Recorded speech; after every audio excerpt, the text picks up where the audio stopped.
Hi, we're going to thank you for joining to our webinar. Today, we're going to discuss Trump's 1 million gold card and 5 million platinum card. Is this a game changer or is it a gimmick?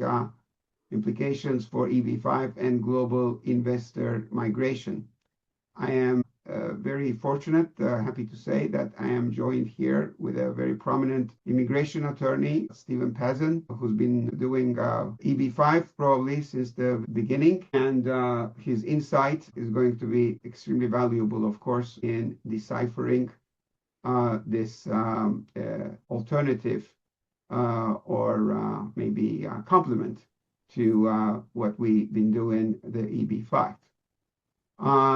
So it has been a little over a month, I believe, since President Trump issued his executive order introducing the Trump Gold Card for 1 million individual. And then there is in between that 2 million corporate, which definitely needs a little bit more explanation as to what it means. And the old gold card, the first one that was introduced in February as gold card, and now it's been promoted to be called 5 million investment-based fast track platinum card. So is this real, viable, politically viable, and what it means for EB5? I'm Marko Issever with America EB5 Visa.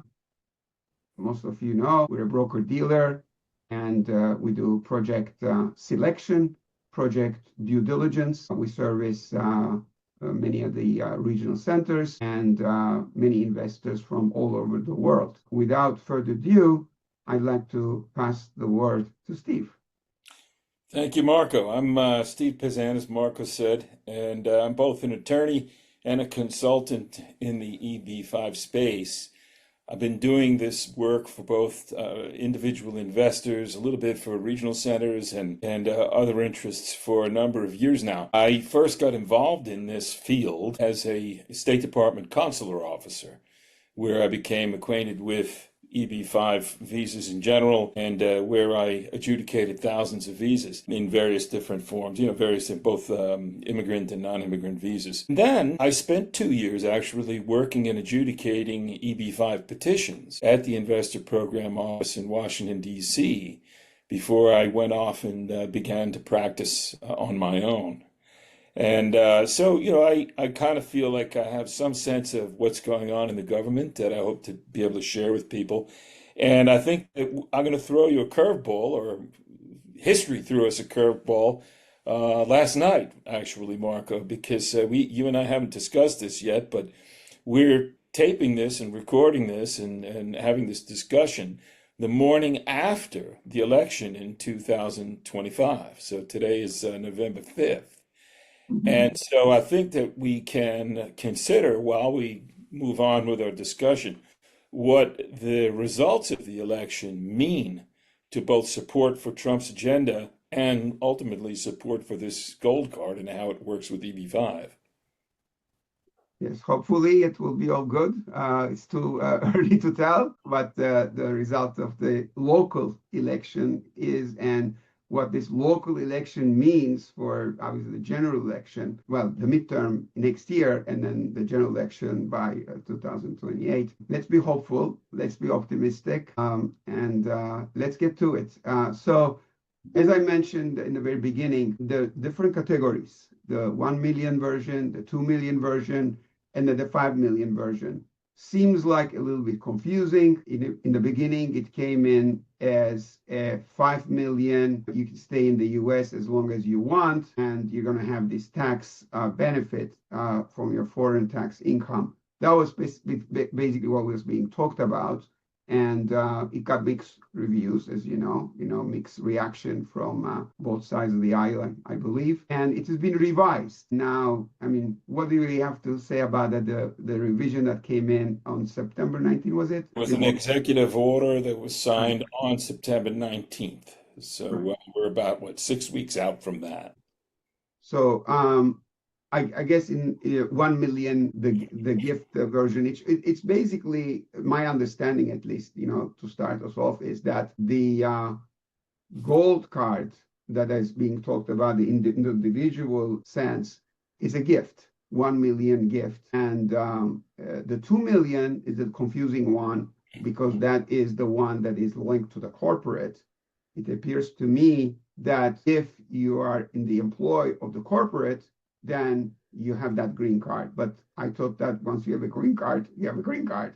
So, are you going to lose it if you leave the job? That's one question. The second question is, once you get the green card and assume you're now working there, or maybe you are working there. I don't know. Let's say the easy one. You're now working there. Somebody else comes in because the corporate has this 2 million stick. Will they repeatedly be able to, get gold cards with $2 million? Seems like an amazing deal for the corporate. I don't understand that either. So where would we go to find that out, right? We would go to the executive order itself. We would go to the structure that's been set up so far for the gold card. So let's do that. So we go to the executive order dated September 19th, 2025. Anybody who's watching this can find that. It's a couple of pages, not very long. Just put in executive order gold card in a search and you'll end up with the text of the executive order. The executive order doesn't include any details about what the program would look like other than what you just said. So we have the answer to your questions, or these rhetorical questions you've asked, is we don't have any idea. So all we know is that what they envision is 3 different categories, a 1 million, a 2 million, and then a 5 million category, which is a total gift.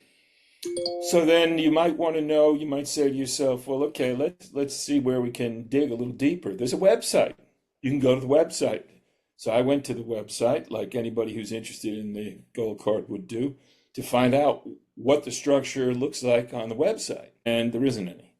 The website is extraordinarily thin. I would say maybe 3 or 4 pages or sub-pages, if you want to call them that. And it doesn't give us any greater detail than we had originally. All it does is tell us there are these 3 categories. And then it asks you if you have any interest and if you want to be put on the email waiting list for when and if this stuff becomes available, which I did. And there was no impediment to me putting my credentials in there. There were no questions asked like, where are you from? Who are you?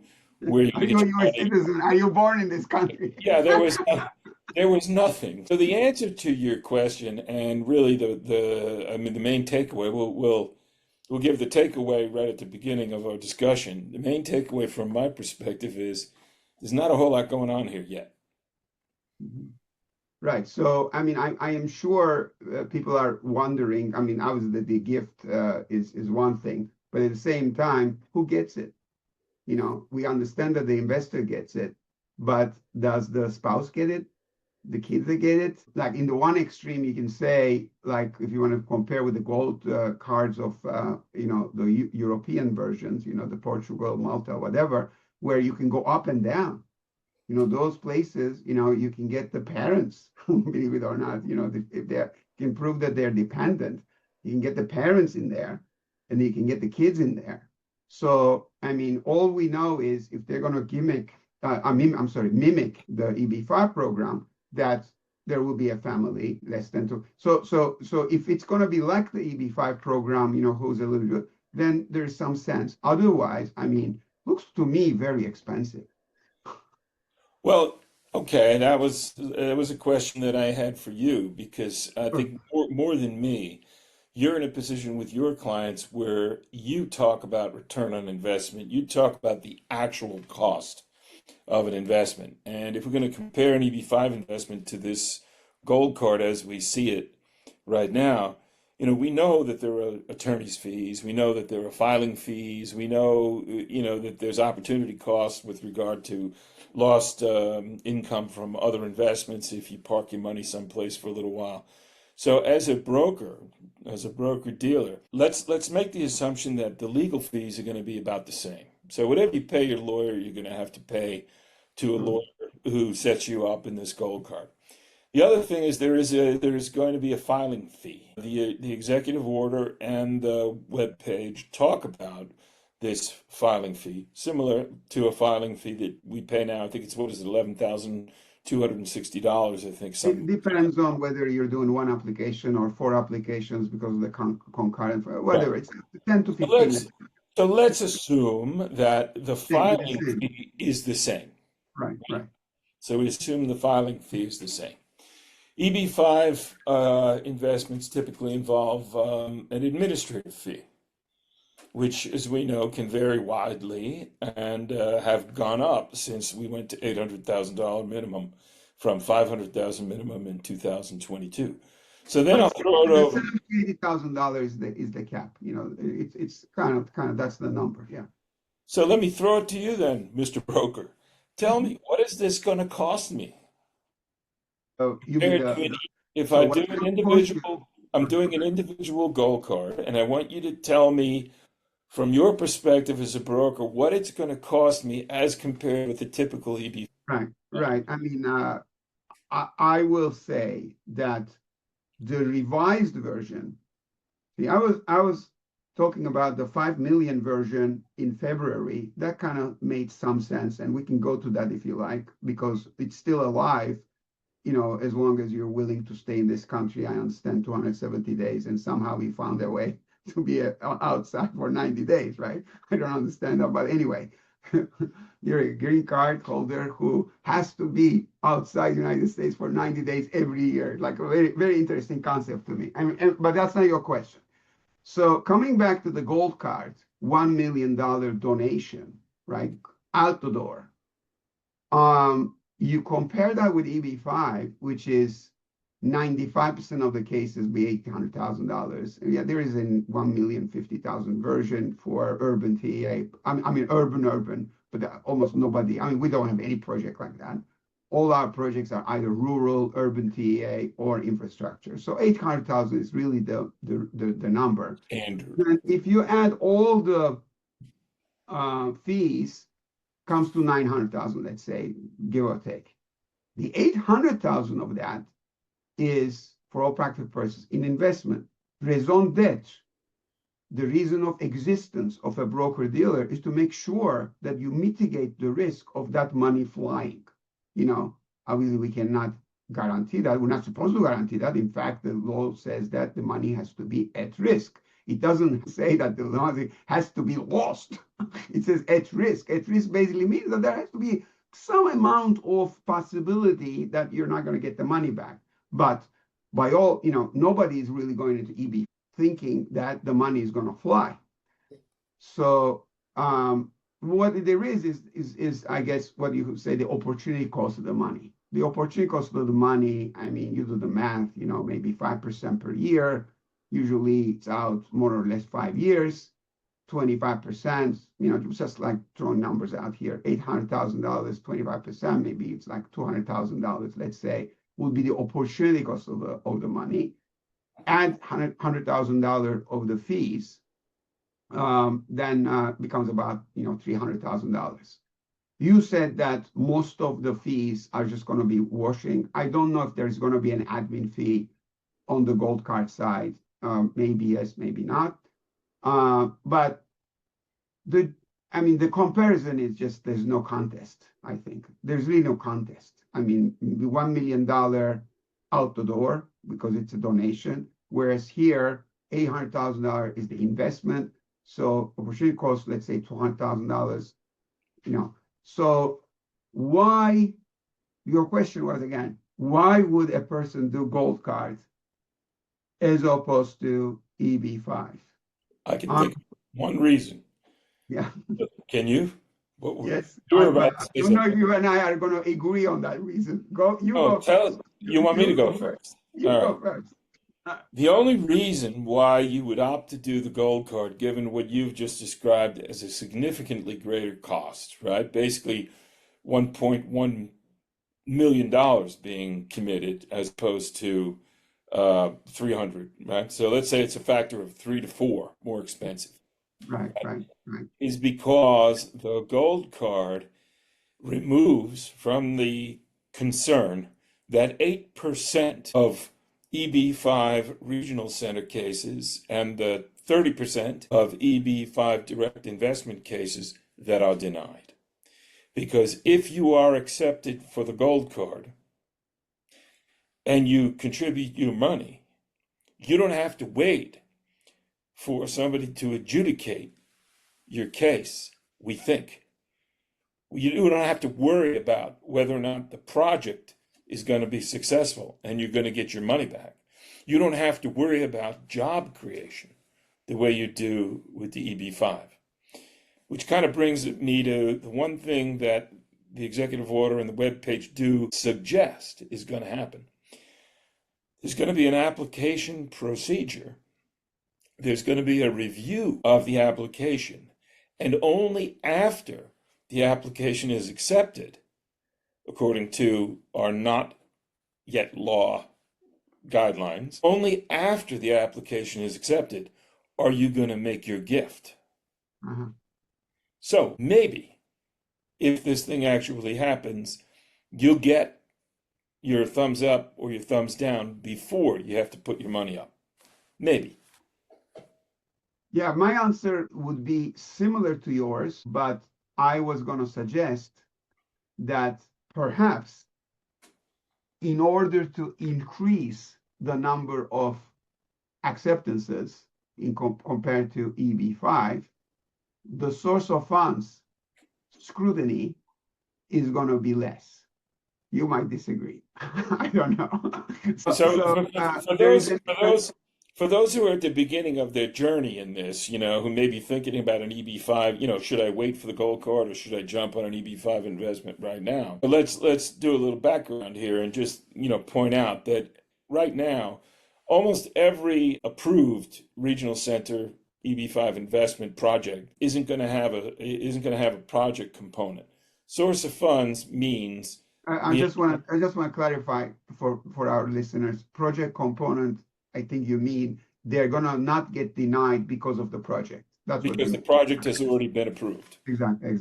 Right. So then, the big issue then for the likes of me and you when we vet an investor is whether or not we can prove up the source of funds. Did it come from lawful sources?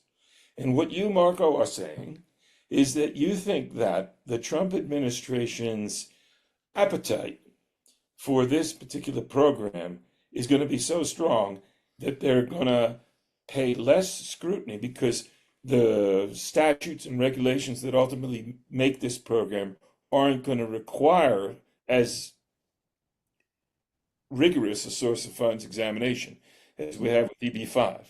May I reword that? You may, but that's how I interpret what you're saying. No, that's why it's good that you did that, because that gives me a chance to explain myself. Yes, Mr. Issever, explain yourself. Right. First of all, even though in this market we know that there has been a few lawyers that have decided to become a broker dealer, I want to just say here clearly that I'm not a lawyer. Okay, I know finance. And I want to say I know it pretty well because this is what I've been doing all my life, but I am not a lawyer, right? So whatever I say about source of funds is my sort of picked up knowledge and nothing to do with going to law school or anything else. So I just want that to be very, very clear. I understand from people that I speak to, like yourself, that the law in any kind of, like the 1990 version or the 2022 version, basically required this concept of more likely than not. Now, my math knowledge says that more likely than not is more than 50%. 51 for sure should qualify. But I think you will agree with me that the way USCIS interprets more than likely than not is close to 99%. Maybe not 99, but 90, 85. Really much closer to the 100 number than the 50 number. So, Marko, you and everyone else listening to this might be surprised because you give a disclaimer at the beginning and you say, I am not a lawyer. No, I'm not a lawyer. Right? I am a lawyer. But guess what? Many of the USCIS EB5 adjudicators are not lawyers either. And I will tell you that from the time that I was there, they struggle mightily internally with this concept of what preponderance of the evidence, or more likely than not, is in a civil setting like this. For those who are interested, we go from that to a clear and convincing standard for some kind of legal cases to a beyond a reasonable doubt standard for criminal cases. This is the most basic standard. But even that, they try, but they have no understanding of it either. And I'll tell you that most lawyers, including judges, don't really know how to apply it in real life. So you're right, but I don't know that there's a whole lot. I don't know that having a law degree will help. No. The reason why I brought that up is because I don't expect, unlike some others that I spoke to, that Trump or anybody that works for him is going to say, oh, you made money in drug trafficking? No problem. Oh, you made money in human trafficking? No problem. Oh, you made money in guns and, like whatever, like no problem. No, I don't think that's going to happen. I think it's going to be a more sort of, is this money like reasonable? The guy is going to say, I have a job, going to show the job. And then he's going to show maybe a flat. And then he's going to say, this job, I used to make this kind of money. This flat, I bought it with that money. It's reasonable to expect that the money I made from the job is what I used to buy the flat. Now I'm going to sell the flat and I'm going to buy a gold card. My expectation, I can be totally wrong. My expectation is that will be enough. Whereas you will attest, I'm sure that is not enough in EB5. Well, you're Not 100%. You're Not even 100%. close. You're Yeah. 100% correct. But I'm gonna continue disagreeing with you about this, and because if we look at how this is supposed to become a reality, when it becomes a reality, the executive order already tells the Departments of State, the Department of Commerce, and the Department of Homeland Security, which is the parent department of the agency USCIS.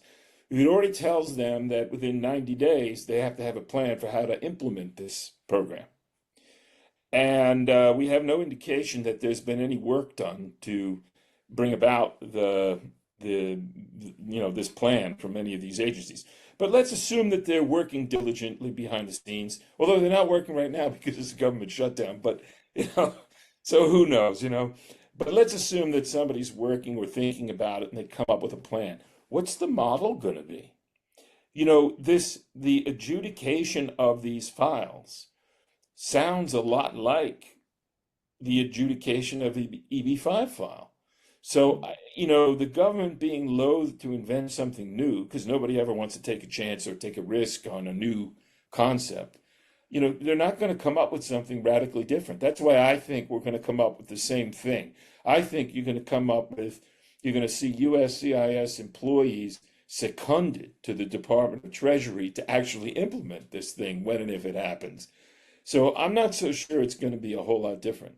Then the second aspect of this, you and I I may be a lawyer, you may be a broker, you have certain duties, I have certain duties under our regulatory schemes that control us. But here in America, we're all experts on politics, aren't we? And, a bigger question, a fundamental question is, how does this thing become a reality and what needs to happen for it to become a reality? And almost every lawyer that you talk to, or any lay political expert like you that you talk to, knows that we require legislation here. And legislation requires political will and at least some buy-in. I mean, even if Trump controls both houses and the presidency, which he does, there are going to be some Republicans in his fold, in his flock, that are going to be a little bit hostile towards yet another immigration program that opens up U.S. borders to foreign-born potential immigrants. So I would suspect that this source of funds will be yet another one of the bargaining chips that the Trump administration is going to have to employ in order to get this thing off the ground and running. Right. I mean, wrong too. You never know. No. I mean, I think we agree more than we disagree. what I was going to suggest that uh, it would be crazy for a person not to at least try the EB5 as it currently is, uh, simply because he's going to get his money back as opposed to lose it as a gift. And all really he has to do, I mean, again, I've been doing this for 10 years. I know you've been doing it for much longer, but I'm yet to see a person who has employed a prominent immigration attorney like yourself, who has, given them the go-ahead for the source of funds that got a rejection.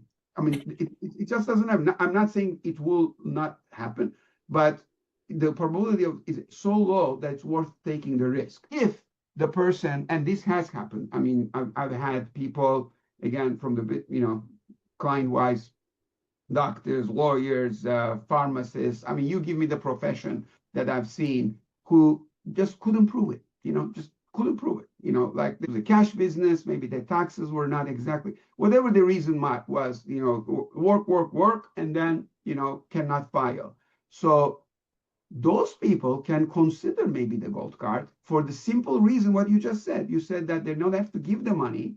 They can show whatever source of funds that they have. If it's acceptable, then they just, if they really want the green card, really, let's call it green card, the gold card, green card. If they don't want if they want the green card, then they make the gift, they get the green card. But I think it would make much more sense to first try the EB5. And in many cases, by the way, even if a lawyer like yourself is going through the source of funds, at least my experience, in many of the cases, the regional center also goes through the source of funds before accepting them to the fund. So they also have their own lawyer. So you're talking about your own immigration attorney, giving you the go-ahead and say, I'm satisfied. Yeah. But at the same time, that report gets reviewed by the regional center side before they're going to accept you to the fund. So you've gone through two sets of eyes, which is pretty. So if you get denied again, now, we also said that if you go to, let's say, an approved project, or even if it's not approved, it's filed, whatever, we can discuss about that about the project. Project-related denials, almost zero. I mean, always, the problem happens to be because of this source of funds.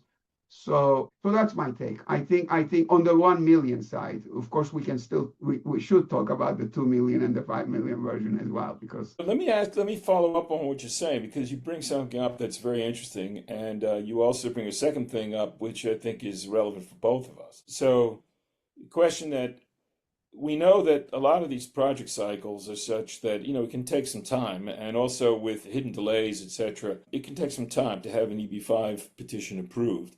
If you're already in the United States and your categories are current for the reserved visa categories, in some respects, an approved parole document, an approved AED document is almost as good as a conditional green card. Although, it could always be rescinded, you never know. But my question for you then is, from your position as a broker, because you know these, thinking of the projects way better than I do, could you ever perceive a change in approach, like almost like a contingent EB5?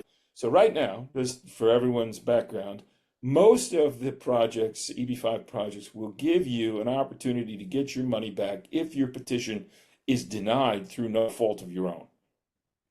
So nobody wants to give money back, which is why, as you say, they vet the source of funds. Like they might come to me and they might say, and this has happened often, they say, have you talked to this guy, this woman, this investor? What do you think? Can you make it work? And they'll take that investor on if I say, yeah, I think I can make it work. Here's what they've got. I don't have to do an actual report in order to get the regional center to feel comfortable with it, because they never want to give the money back. They don't want you to get denied. What if I go to a regional center? Could you conceive of this happening, where I'd go to a regional center and I'd say, hey, I want to apply for the Trump Gold Card because it's quicker, but in the meantime, I'm going to apply for, I'm going to sign up with your EB5 project. But when I get accepted for the Trump Gold Card, I want my money back. I am getting that question all the time.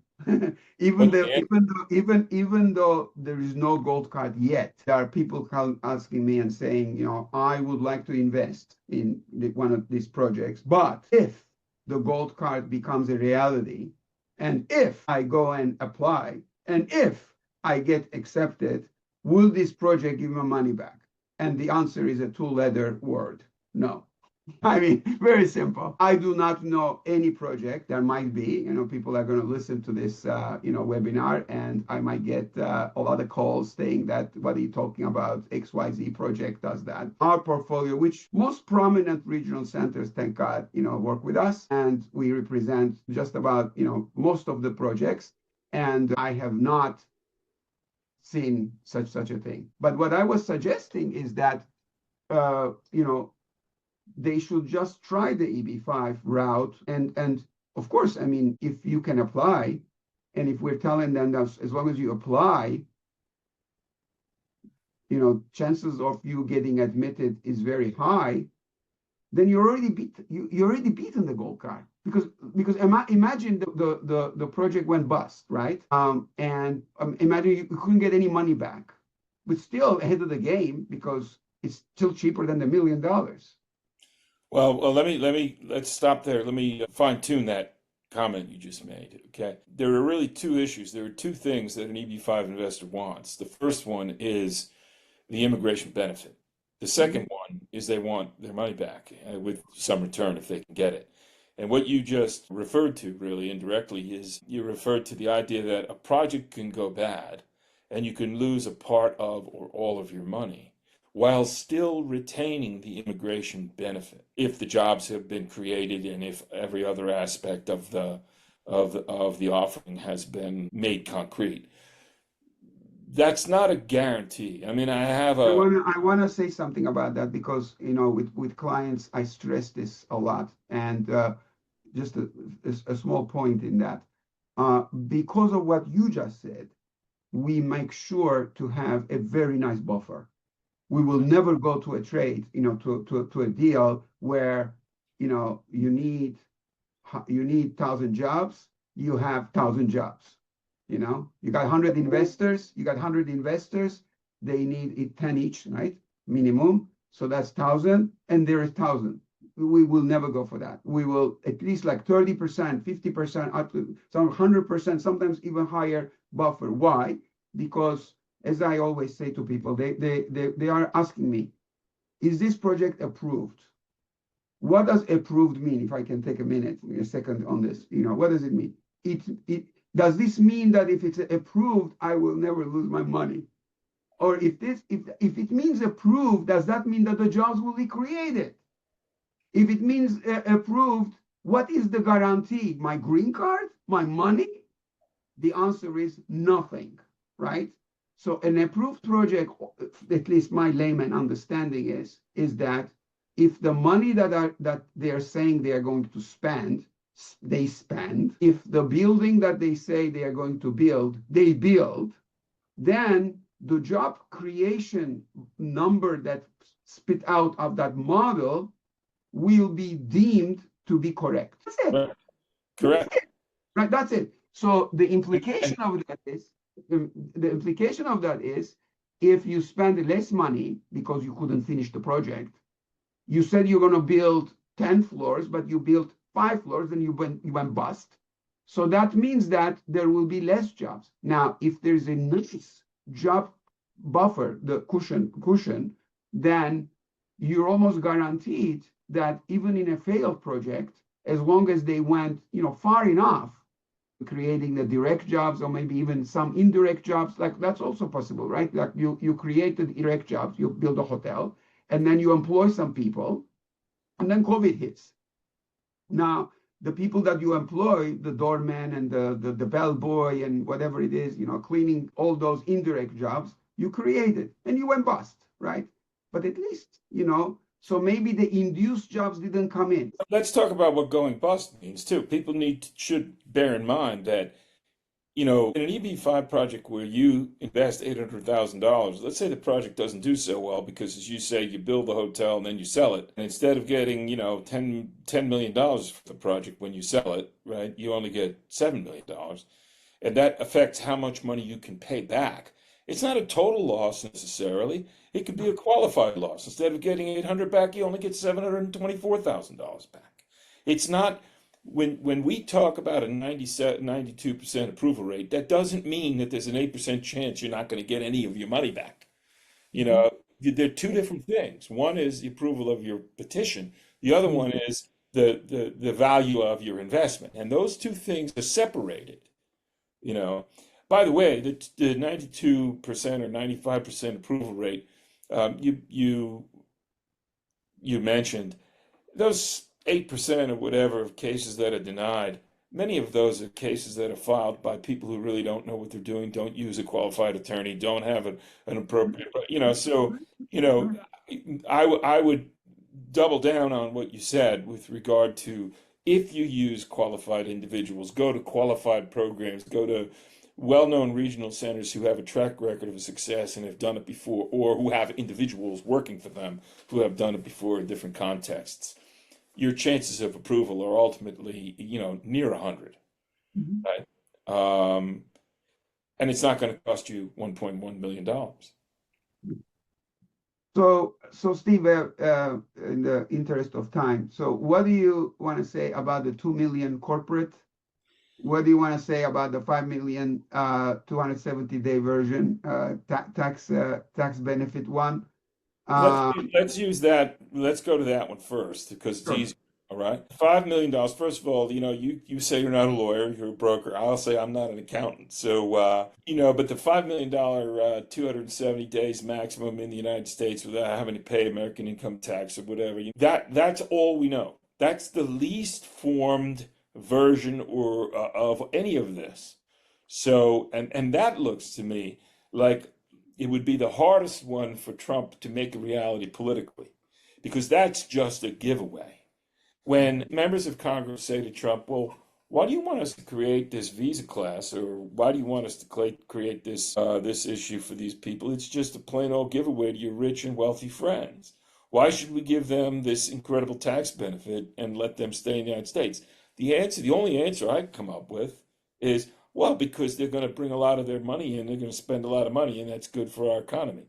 Maybe it's good that they're going to come in and buy boats and drive up real estate prices even further so that ordinary Americans can't afford to live in the cities that their fathers and grandfathers built.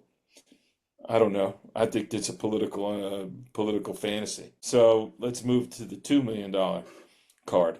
I have the same questions that you have, and that is, we didn't talk about this, but where are these visas coming from? These visas are coming from what is the EB1, the That's the talk right now. Yeah. right. So, I mean, they're reduced by number also. A little side note for our Indian and Chinese friends. This doesn't help you. You're still dealing with oversubscription in Progression. visa Mhm. categories. Because the question is, if I'm Indian or Chinese, is this fantastic for me? No, not necessarily. No, because you're on the same queue that you're already on if you're an EB1 or an EB2 or an EB5. So it doesn't really help you. But again, all the questions that you have. What happens to the gold card held by the employee when the corporation tires of him or her? When they have an argument or if they try to find another job? Does the green card get revoked? We have no idea what's No going to idea. happen. And that also would create legislation, would require legislation to enact. I mean, the expectation, if I may share with you, that, obviously I've been talking to people about this. The expectation is that it will be usable multiple times, which again, as an executive order, maybe he can do it. Legislation, I give it zero chance. That $2 million, because once you have a green card, if you don't have a good reason, I mean, they can take it away from you, especially after 5 years, you become a U.S. citizen, right? So it doesn't make any sense that there's going to be a green card that maybe it's conditional, I guess, maybe a couple of years. So if you're not working for that company for 2 years and you leave, maybe it will be kind of like the conditional green card that then get changed to a permanent green card. I don't know, but all indications are that this type of green card is going to be permanent from the get-go, right? In The other the words, one the $1 million kind, yeah. The one it will be probably all of them, 1 million, 2 million, 5 million. Probably they're going to be just I don't know. So well, maybe they come up with some scheme like, all right, well, if the corporation brings in the 2 million, and they have the employee comes in, I don't know, they have to work for that corporation for 2 years, and then they're off on their own. They're freed from being wed to that corporate green card, and then the corporation can bring in another employee to replace them. I have no idea. The same money. That's what I find very difficult to understand. To Yeah. believe that the same 2 million can be circulated in different. Yeah, like they will probably say you used it now. That's kind of it. I believe. But Here's another thing. This doesn't really affect any of our potential clients, but and then I think we can sum this part of the conversation up and get to some spot questions or spitball some questions, to use an American idiom. But so Trump talks about this as being a deficit reduction plan because it's a direct gift to the U.S. Treasury. Now, Commerce Secretary Lutnick, whatever it is, Lutnick, he says he sees it being potentially 80,000 people. So I did a little back of the envelope math. Internet tells me that given that the U.S. deficit is somewhere around $1.8 trillion, that even if it's an absolute gift and doesn't cost the United States anything to administer, and you get $1 million clean from every single person, they're talking about a maximum of 80,000 of these types of visas. That's a big assumption. That assumes there are 80,000 people globally who want to drop $1 million into the U.S. economy. If we had 80,000 additional EB5 visas tomorrow, would we be able to use them all up with future investors? I don't know. I know we could use them up like with past investors, but I don't know about future investors. So with a deficit of 1.8 million, if you do the math, 80,000 times 1 million comes out to 80 billion, right? Mm-hmm. So that 80 billion is approximately, what is that, about 1/20th of it's a dent. It's not even a dent. Yeah. yeah, I mean it's not really a real workable deficit reduction scheme. So if I'm a populist Republican member of Commerce, and I just saw, we'll get back to politics for a minute, well, to close this major part of it. I'm a populist Republican member of Congress or senator. I just saw the results that came out in yesterday's election, where Democrats in every election that matters in the United States did very well and outperformed the prognostications in the polls. I'm not going to get behind this. It just looks to me like a giveaway to wealthy people. And as the son, the grandson, the whatever of coal miners or farmers, it's not what my constituents want. My sense of it is that neither you nor I believe, even at 6 weeks after this new executive order, that this is going to become a reality. Yes? No? I mean, this is Trump, so he has done some very, very unexpected things. If the question is, can he get this through the Congress, even though there is a majority right now on his side, I tend to agree with you. He probably won't be able to.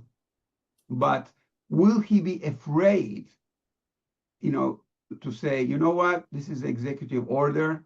It gives me the right to do this. I am ordering you, do it.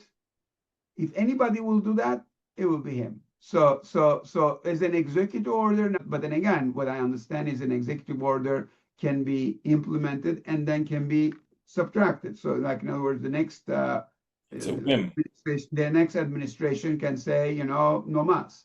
So, it can go back and forth. So unlike the EB5, of course, which is legislated, been working there since 1990, it's a totally different game. And I think you're right about that, because even the executive order that we have says if any of the provisions, or something to the effect of, if any of the provisions of this order are deemed unlawful, the other provisions survive. So whoever wrote this thing, whatever committee, whatever Trump supporter wrote this executive order, they knew perfectly well what you just suggested, that it's going to, if it's done this way, it's going to be attacked in the courts. And they fully expect that provisions of this are going to be struck down by the U.S. courts. So I think you and I agree then, to conclude the substantive part of our discussion, that if any client were to come to us and ask us the very simple question, should I do an EB5 investment or should I wait for the gold card? Our answer would be EB5. yeah. Right. I mean, there is really no reason at this point not to at least try. And if a person fails on the source of funds, really, and cannot apply for the EB5, and if they are willing, able to lose $1 million, so that's the correct terminology, I think that's what gift means. And there are, there are other programs like this, Steve. I mean, Malta is not cheap. I don't know what the number is, but it's pretty high. It's close to these kind of numbers to get a Malta, residency, Malta citizenship. So it's possible. What I think also we should discuss, we said EB1, EB2. It puzzles me as to why they're not thinking about expanding the EB5 program. I mean, I think we should spend a couple of minutes on that because right now you have a major debate whether it should be the EB5, by the way, is we should mention, there's a quota, 10,000 visa quota. And there's disagreement as to how it should be interpreted. USCIS interprets as visas. The industry, has been arguing for a long time that it should be investors, which obviously will triple, quadruple the number of visas. But it's so much easier, I think, to insert this gold card into the EB5 program. And like all the other programs, I mean, as you can look at the island ones, like a Grenada, like there are, and you can look at the European version, the Portugal, whatever. Almost all of them, even Canada has, I think, some kind of, or maybe Canada is also government. You invest in the government, the Quebec government, or something. Yeah. But Canada has multiple programs, one for Quebec and one for the rest. You could make it like where you want to make an investment. Here's the version. You want to make a donation. Here's the version. So it can be found like an expanded EB5 program. Now, as a result, now if we're going to say $1 million donation, the investment amount will have to go up. I'm okay with that. I mean, if the Trump organization, whether it's Lutnick or Trump himself, believes 800 is giving a green card away, so it's too cheap, I'm okay with that. I mean, if they want to increase the number to 2 million, 2.5 million, whatever the number is, as an investment, now you have two programs that are comparable. So you can say the EB5 program will be a 2 million, 2.5 million, maybe even 3 million investment. You don't want to do that, then do a 1 million donation, something like that. And there is the law already. He could get that approved, I think. There is a possibility of that getting approved because the EB5 program, you don't need a new legislation.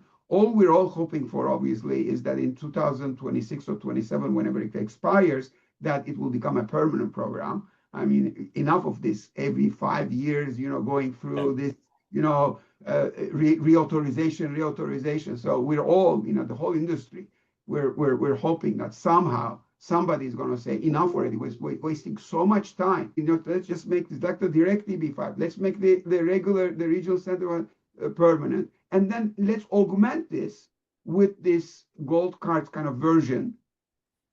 Doesn't sound much easier to you? It does. And so here's another fact and figure to throw into the mix. Again, we're talking about what we're all experts in, politics, right? So if I'm a member of Congress and you're asking me, you come to me and you say, look, I represent Donald Trump. We have decided, Mr. Congressman, that we're not going to push this gold card as a separate thing. We want to fold it into the existing structure of the EB5. We acknowledge what Steve Pazan says, and that is there should be a source of funds component, and that, and we're going to allow investors to use the same form. It's going to be instead of a 526E, it's going to be a 526G gold card. Or a P. Right. And what we want you to do is we want you to address this issue of visas that are available under the EB5 program. For those who aren't aware of what you're talking about, Marco, the legislation that created the EB5 program and the rules and the stuff that had created the so-called pilot program, which is now the Regional Center program, laws and regulations are kind of fuzzy on whether or not it's 80,000, whether or not it's 10,000 total EB5 visas or 10,000 investors who then get to bring their families.